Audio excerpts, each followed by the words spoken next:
Welcome back, welcome back. Abilities, and yet born with extraordinary abilities, and yet still they are children stumbling in the dark, searching for guidance. A gift can often be a curse. Give someone wings and they may fly too close to the sun. Give them the power of prophecy and they may live in fear of the future. Give them the greatest gifts of all, powers beyond imagination, and they may think they are meant to rule the world.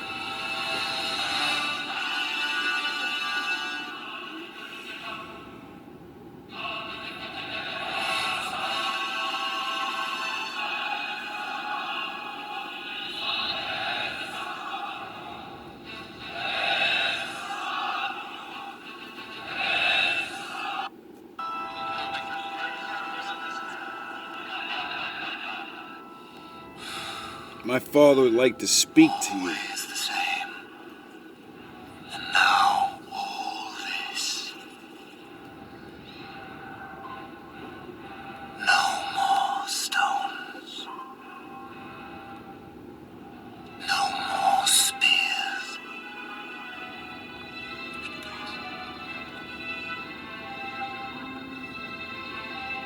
No more slings. No more swords. No more weapons. No more systems. No more. No more superpower.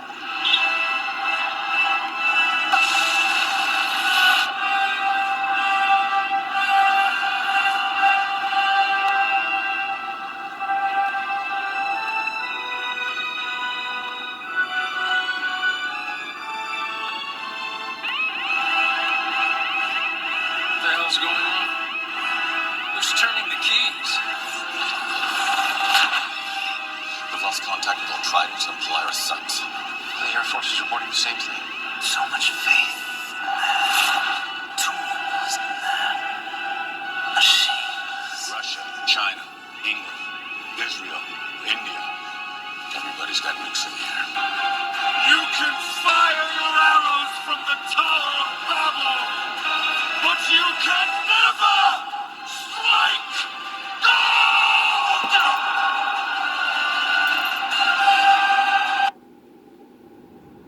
Today we want to take you through our most recent trade. It's a 2023. Most superheroes are just knockoff, souped up versions of our stories.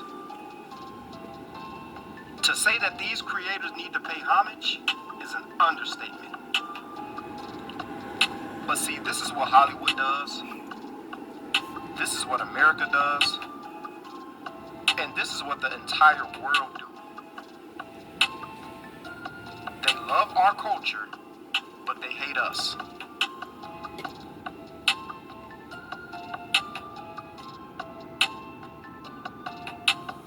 The word hero means protector or defender. The word hero has its origin and definition from the mythology of ancient Egypt. The ancient Egyptian word and god Heru is the root of the word and archetype of the modern word hero. Heru was adopted into Greek as Horus, from which the word was derived. Now, the similarities between Superman and the Egyptian god Heru are blatant.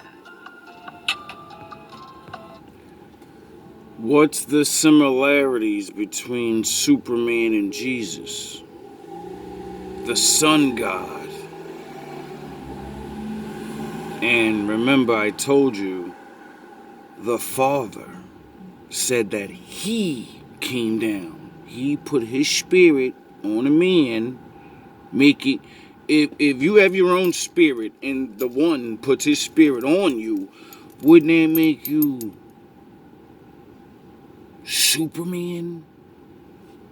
But you ain't the one. And if Judah is supposed to represent him, then wouldn't that mean Judah lying? Whoever, oh yeah, they do say, see how the Bible stories and the Egyptian stories go hand in hand? This is why I don't throw the meat out with the bones. Heru has all-seeing eye. He has solar vision. Superman has laser vision. Heru lost his father. Superman lost both parents. Heru fights for Ma'at, which is truth, justice, and righteousness.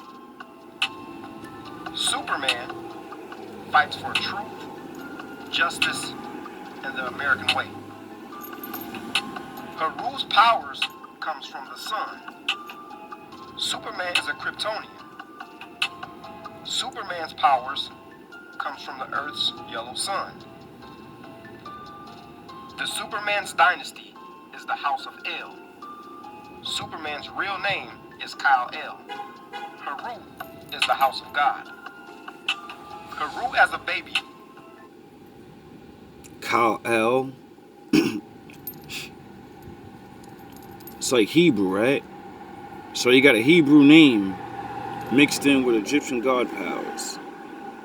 Because you know, like, the Most High, when he came down, he wasn't walking on, he wasn't doing all these crazy flying and shooting through buildings and stuff, even though he could. But he was like, nah, I ain't come down here to do that. Came down here to show yous that you can follow the law. Fled Egypt with his mother Aset to escape destruction. Superman fled Krypton to escape destruction. Heru died and was resurrected. Superman died and was resurrected. Heru has divine strength and power. He was Flies too. Supernatural speeds. Superman has those same abilities. Going back to college, changing careers, well, Fly faster than a speeding bullet. He can too. Many of the superheroes that we all know and love have the same characteristics and the same stories of our black kings, our black gods, and our black legends.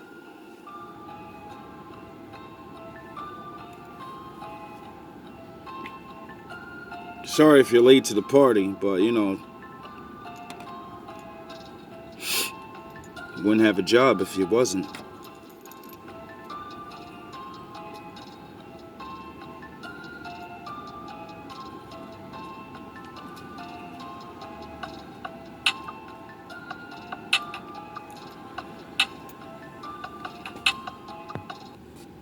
Born with extraordinary abilities, and yet still, they are children stumbling in the dark, searching for guidance.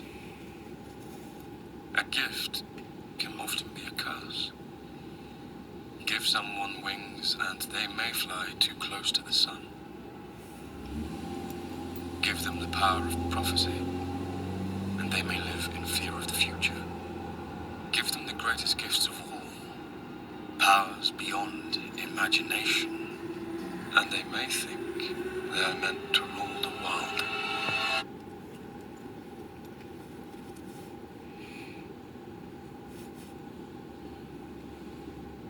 I didn't write this stuff. Hi everyone, my name is Matt Stapleton. Like what has been said before, I'm from the University of Central Florida. I have my email listed. Just in case you know, I know it's in your mind. A black guy brings on another black guy. Here's a white guy.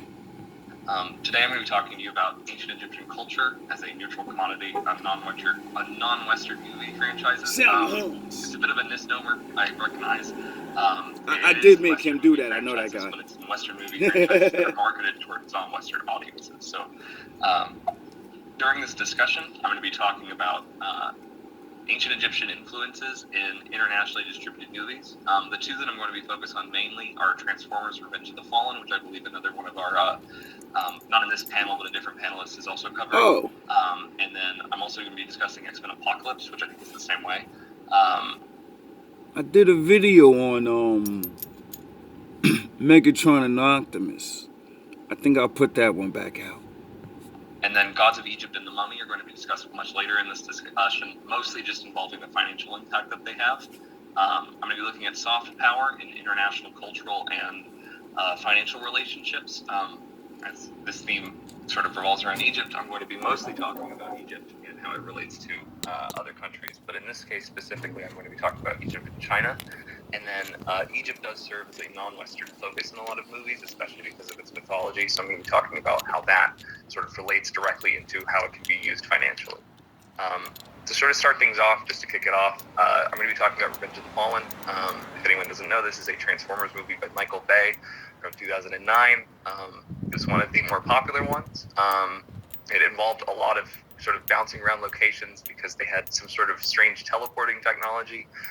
It starred Shia LaBeouf as Sam Witwicky. In this case, I'm showing off some of the initial images I want to.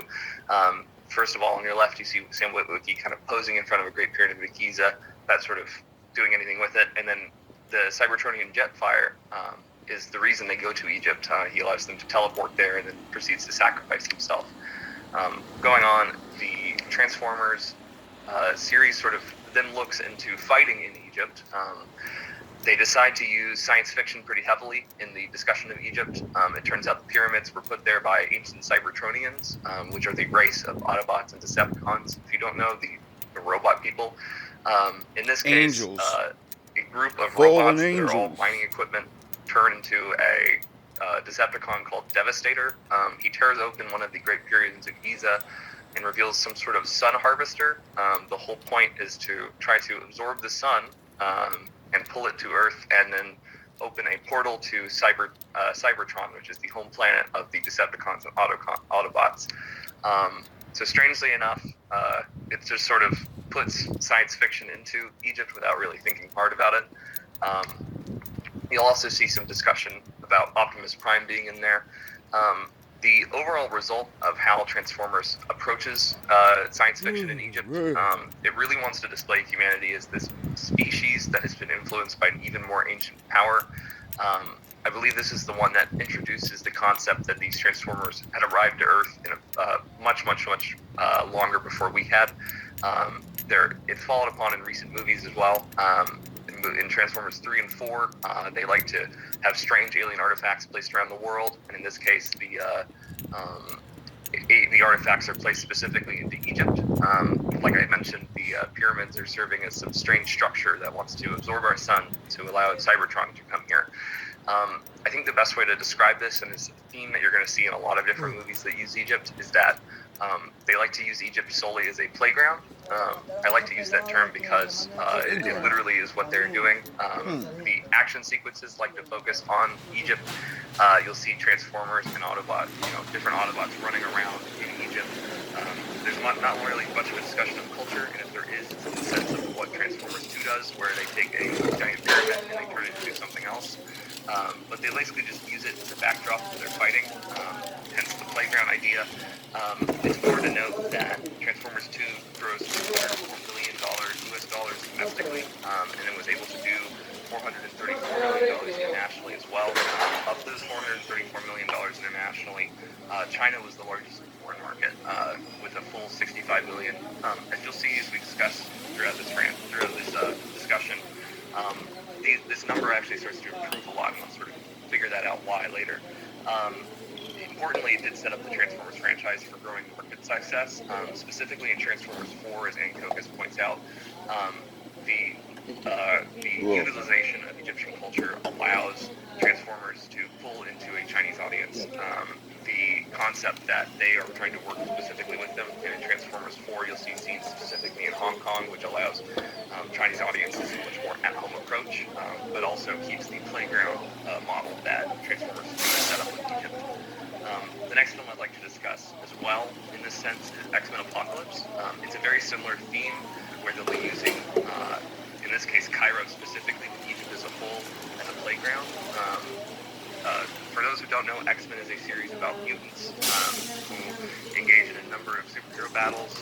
Previously, in the comics, X-Men is more about the racial dynamics of a group of people being sort of looked down upon by another group of people. X-Men Apocalypse sort of makes it more of a mutant versus mutant thing without really paying too much heed to the racial components of it.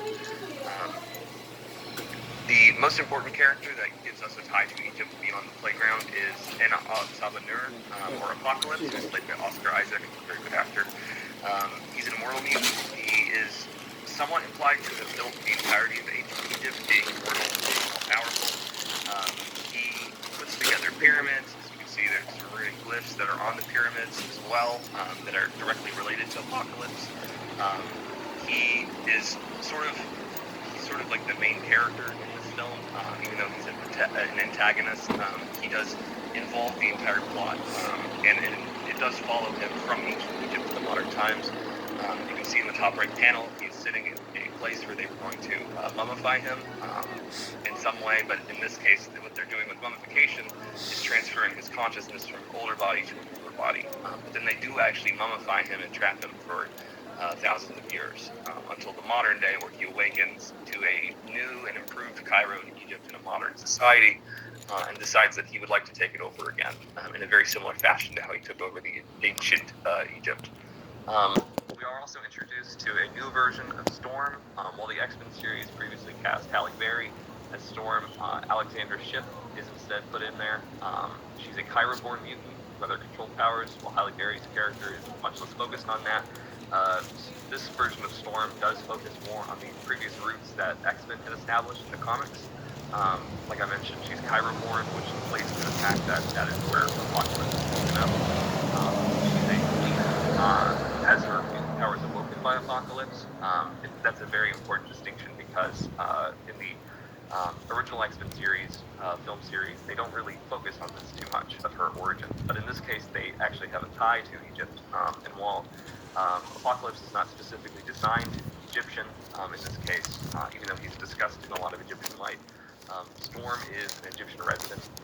She's from Cairo, lived and born there. Although the comics have a very different take on that.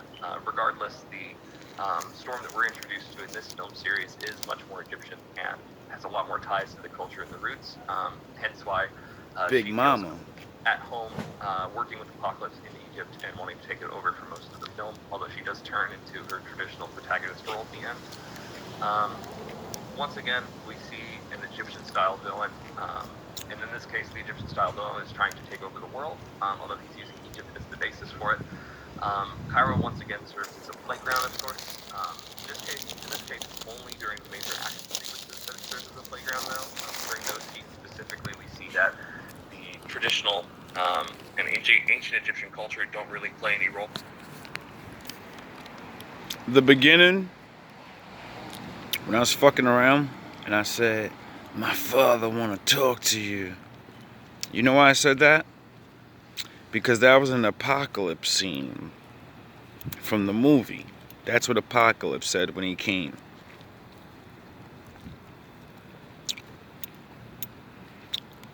But that's what my father said in his book. That's what he said he's coming down like. He's going to come down and he's going to get real mad and he's going to speak so loud that everyone can hear him. And he's going to tell everybody of their transgressions. And then, just like the movie, he's going to go around the world looking for special people that he calls his children. And when he gets them, he's going to train them. Just like the movies. You remember when Magneto and Storm and everybody got down and he rubbed their heads or whatever, and then they got special armor, and then their powers magnified times 1,000,000,000? That's what the Bible says. Except we don't get, well, I don't know, maybe, I don't know about no X-Men, Magneto and Storm powers, but remember what I was saying about the Judah Lion? And Superman, sound the horns, long range. Imagine a bunch of Supermen running around. Regular Supermen. Not this guy flying around like Goku and all that. Old school. Remember old school Superman? Leap tall buildings. Able to outrun locomotives. Can stand bullets. All that simple stuff. But that simple stuff ain't simple in this reality. That's why Superman was Superman. And then they embellished everything. They made him God. Get it? Just like, you know, Jesus. I ask people, who is he? And they say God. And I say, you mean demigod, right? And they go, no, he's big dog. And I say, I don't know what book you're reading, but he didn't even say that. What are you talking about? He literally says, I've come to follow the law. I was sent. As soon as you say the word sent, that means mission. Mission means orders. Orders means boss. And boss means you ain't it. You the one getting sent. So, get it? A lot of people don't.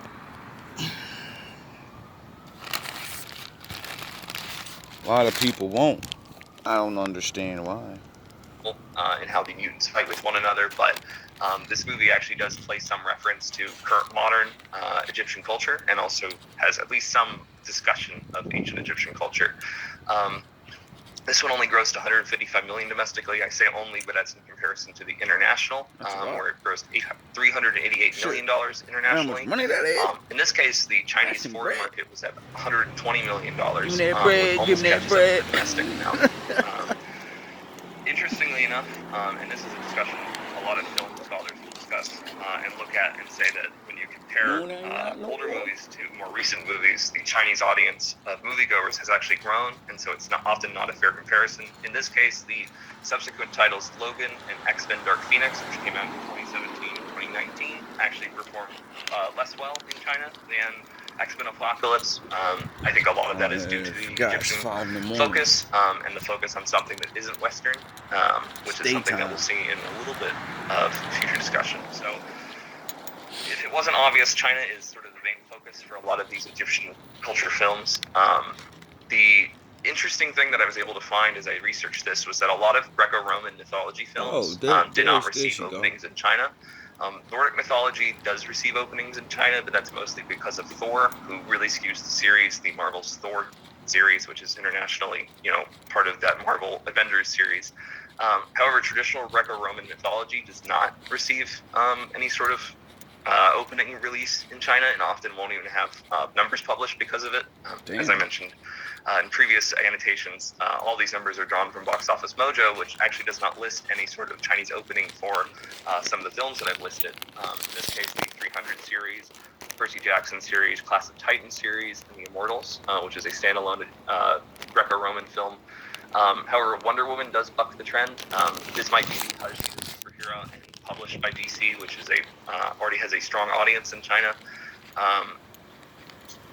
In addition to that, I'm also looking at 2 additional films. These ones I'm not going to analyze quite so heavily because they don't really follow the theme we had of science fiction. But Gods of Egypt was only able to gross $31 million domestically being in the US, but $35 million in China. And then The Mummy only grossed $80 million domestically. This is the one with Tom Cruise, and $91 million in China. These are actually very important distinctions because most often the international market, no single player in the international market is able to gross more than the United States if it's a United States produced and centered film. In this case, we see that both Gods of Egypt and The Mummy have Egyptian themes and are able to release in China to a much greater success than the United States.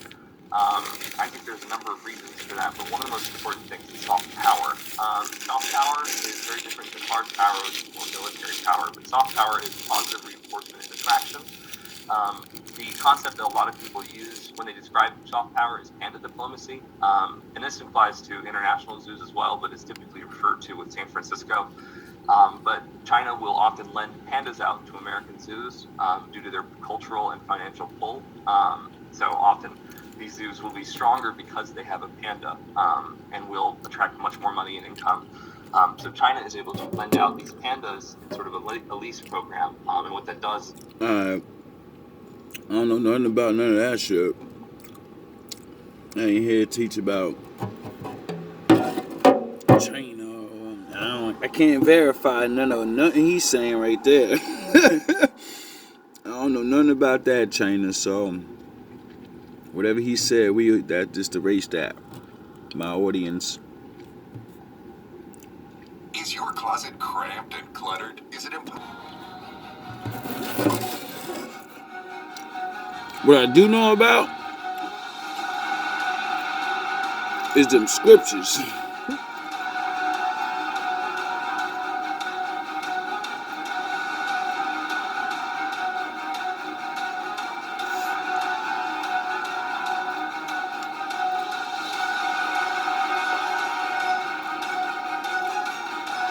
What I do know about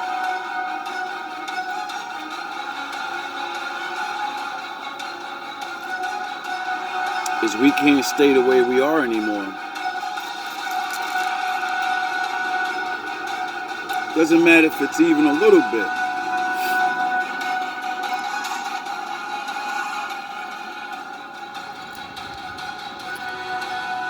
Doesn't matter if no one in the world believes in us. Get it? He does. The person they believe in believes in you. Get it? That's all you need. Do you understand this? All you have is all you need.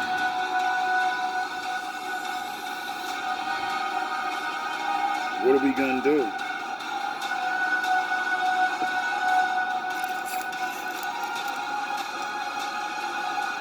He will replace you. For us, life is a contest. They're living to get to heaven. We're living for glory.